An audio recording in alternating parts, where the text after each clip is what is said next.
Ho, ho, ho.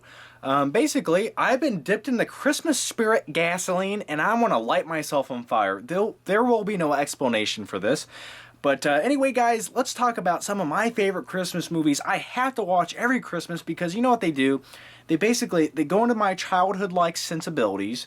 They say, "Hey, little guy, what are you doing? Oh, yeah? Do you like candy? Come on, get in my van." So anyway, speaking of abducting children, first up, it's Hook.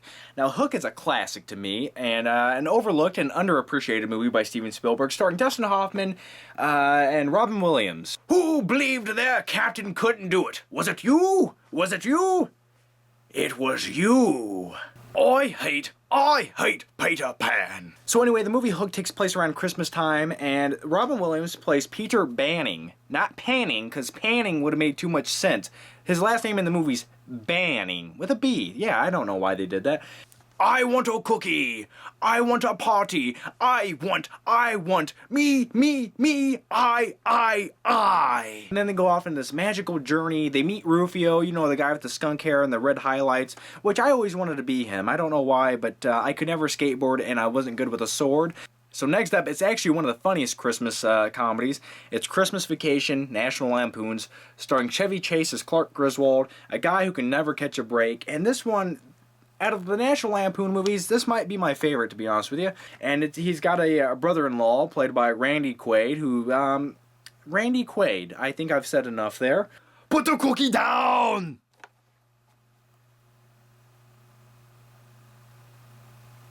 I know what you're thinking. It's Jingle All the Way. It's corny, it's classic, and it's got little Anakin Skywalker in there. I always hated that kid. I always wanted to slap him in the face. Anyway, this movie also stars Sinbad, which, whatever happened to his acting career? In 1995 to about 1998, he could get acting jobs, you know, in major Hollywood motion pictures, but now he's on The Apprentice. And, you know, I always liked the story about the guy who had to find that one Christmas gift for his son, and he had to go out on Christmas, and he had to bribe people. He had to take little red balls out of toddlers' mouths. You guys, if you've seen the movie, it doesn't sound as weird as I'm making it. In this movie, Sinbad at one point he acts like he has a bomb in a package when all these police are coming there after they broke into a radio station. And he's like, "I'm going to blow this place up." And then the bomb actually does go off.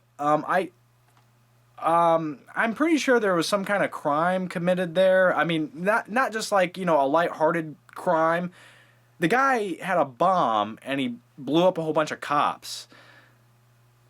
What was he thinking? He's a postal worker. They're going to be able to track him down. Anyway, the last 20 minutes of this movie are just completely obnoxious. They're crazy. They're stupid. But you know what? I don't know why. Every Christmas, this has to be watched. Next up, it's Home Alone. Not just one, but I need both of them, 1 and 2. And Macaulay Culkin, I always had fantasies of being Macaulay Culkin as a kid. Not in real life, just in the movies. Because in real life, my parents would have stole all of my money. I would have been broke. And, anyway, Home Alone 1, I always wanted to be left alone as a child. I always wanted to be left alone and people break in my house. And I have to set up little booby traps and I have the whole floor plan. And there's an old guy who lives next door who's creepy. But really, when I was about 10 years old, the guy next door was a convicted sex offender. True story. I wouldn't let you in my room if you were growing on my ass. And then you have Home Alone 2, which got a little bit more corny, but you know what? Home Alone 2, in my opinion, gave you a little bit more bang for your buck. Not a better movie, just a little more visual eye candy. Next up, the Santa Claus. I always wanted to be Charlie, not because I had a bowl cut when I was 5 years old, but just because Tim Allen looked like a fun guy. And, you know, when I was Charlie's age, I did have a bowl cut, and my father wasn't Santa Claus. But, you know, in the movie, Tim Allen is divorced from Charlie's mom, just like my parents were. I remember seeing this in the theater with my father, and I was like, wow, it kind of always stuck with me. You know, it explains how he sucks down in the chimney like Jell-O, and he goes... The one thing that bothered me, though, was Bernard. Bernard in this movie... I don't know why. A little creepy. I didn't trust him. Probably the newest movie on my list, but it's Bad Santa. And, well, this edition's called Badder Santa. But anyway, Billy Bob Thornton makes a perfect drunk alcoholic Santa Claus. And the little kid in this movie, the kid who always wants to make sandwiches and has wooden pickles. Yeah, that kid, I don't know why. I was fascinated by him.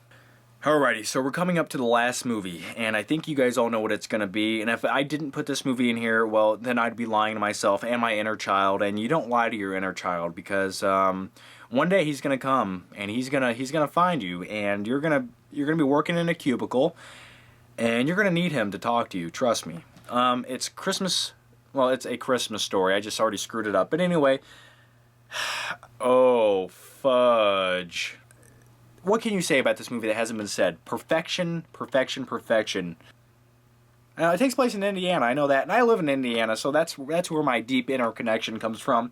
And the leg lamp, I guarantee to myself, I will have a leg lamp in my house by the age of 34. Okay, fine. So many iconic scenes in this movie, especially the scene where he has the the pink footsie pajamas. And to be honest with you, I wouldn't have been ashamed to wear that as a kid.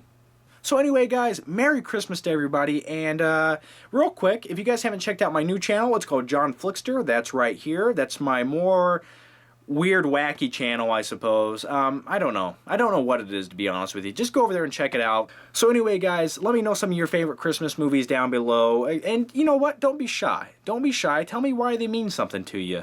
Anyway, guys, Merry Christmas. Happy Hanukkah. What else is there? Kwanzaa? I don't even know what... God... I have no culture. I don't even know what that... Kwanzaa. Okay, fine. Whatever it is, happy holidays, and I'll see you in the new year. Bye-bye.